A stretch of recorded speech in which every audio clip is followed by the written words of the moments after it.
रोजप्रमाणे कॉलेजच्या वेळेला चैतन्य आणि त्याचा मित्र त्याच्या प्लेझर या दुचाकीवरून लोकमंगल कॉलेज वडाळाकडे निघाला होता।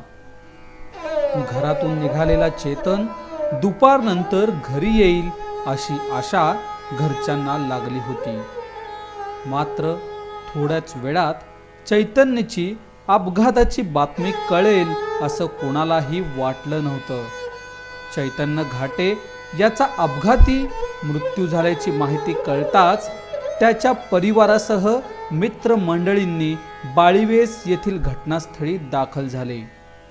रस्त्यावर मात्र चैतन्याचा देह पडला होता। काय करावं सुचेनासं झालं। येतो ग आई म्हणत जाताना आपल्याला सोडून जाईल, असं होईल असा काडी मात्र विचार नव्हता।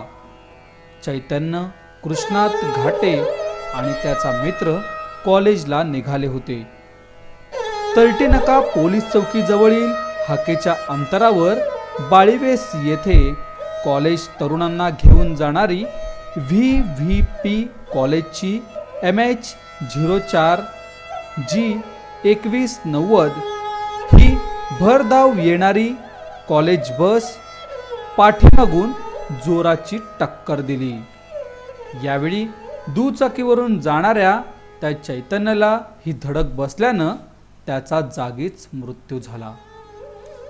चैतन्य घाटे घरातील तरुण असल्यानं तो कामाला जाऊन त्याचं शिक्षण शिकत होता।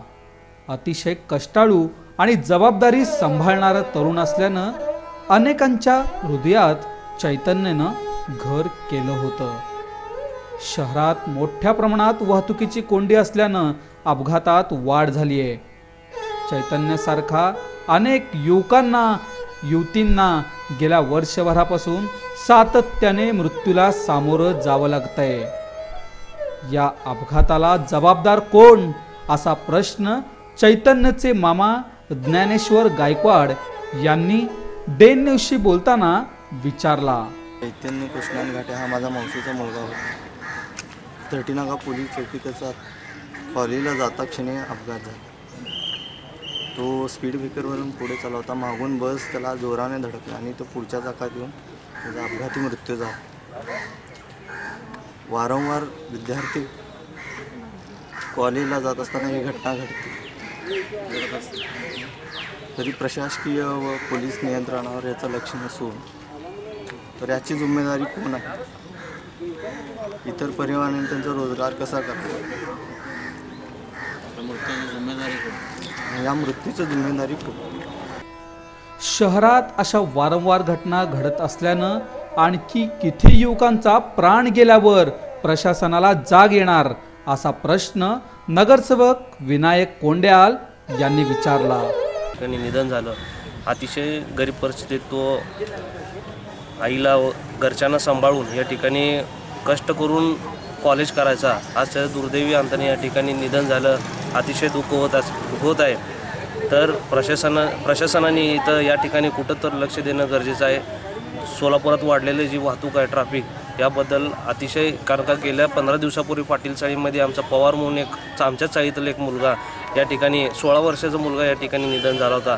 हा सुद्धा कॉलेजला होता। 19-20 वर्षाचा मुलगा या ठिकाणी निधन झालेला। त्याची घरची सगळी परिस्थिती त्याच्यावर अवलंबून असताना कॉलेजला जात असताना या ठिकाणी त्याचं दुर्दैवी निधन झालं। तर प्रशासनाला मी, महापालिकेला, प्रशासनाला व कलेक्टर साहेबांना मी एवढी विनंती करतो की या ठिकाणी आवर्जून या ठिकाणी लक्ष घालून वाहतुकीची जे हेवी ट्रॅफिक आहे या ठिकाणी आपल्या सोलापूर शहरामध्ये येतात त्याची कुठेतरी तुम्ही व्यवस्था करा। आणि जे याचं आपले युवक आहेत ह्यांचे जे जीव जातात या ठिकाणी तुम्ही थांबवायला पाहिजे। मी एवढी कलेक्टर साहेबांना किंवा आमच्या महानगरपालिका आयुक्त साहेबांना या ठिकाणी मी विनंती करतो। सोलापूर शहरात महिन्यातून कमीत कमी 2 ते 3 जणांचा तरी या अशा अपघातात मृत्यू होतो। अगदी सकाळच्या वेळेत म्हणजे ट्रॅफिक नसताना सुद्धा अशा घटना घडतायत। याला सोलापूरकरांचं दुर्दैवच म्हणावं लागेल।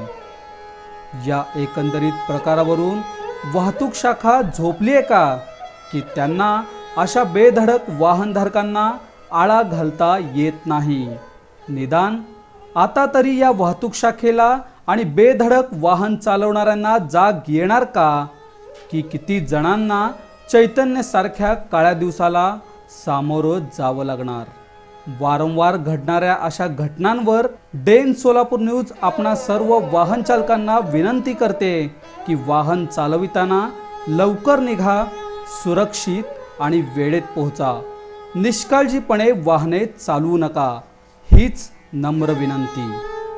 आपला युवक मित्र चैतन्यला आपल्या डेन सोलापूर न्यूज चॅनलच्या वतीनं भावपूर्ण श्रद्धांजली.